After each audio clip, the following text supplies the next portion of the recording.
اکبرم زدم. نه بابا باور کن اسخرم داشتم میزدم میگفتم چه آقای جذابی، میشه با هم آشناشی؟ خانم خواهش میکنم بفرمایید مزاحم نشید. آقا دختر از من بهتر میخوای کجا پیدا کنی؟ خانم میگم نمیخوام پیدا کنم، بفرمایید لطفا. وا بد اخلاق، دلت هم بخواد.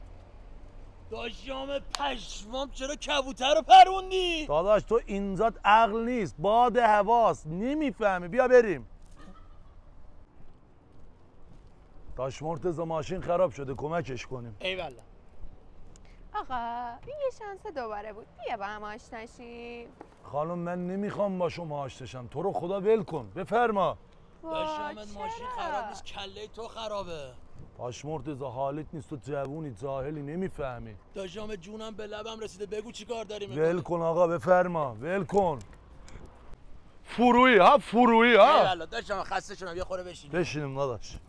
عزیزم میشه بهم بگی پیشنهاد دختر به این خوشگلی و برای چی رد میکنی؟ خانم مبارک صاحبش باشه خوشگلیت، بلند شو برو، خواهش میکنم. وا بی تربیت. بفرمایید خانم. گم شو بابا. داشتم من واقعا درکت نمیکنم، چی کار میکنی؟ بشین استراحت کن، شروور نگو، دهن تو ببند، نمیفهمی تو.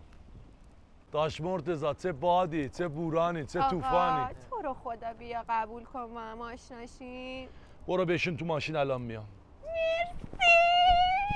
ایوالا الان عقلت اومد تو کلت، بخو زدی بالاخره. اسکلی میگم همینه دیگه.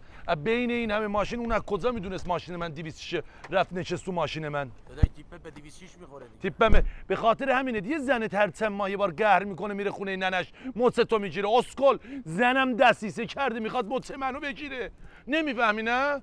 الان میرم موهاشو میگیرم، 2 تا کله میزنم تو صورتش. وایسا.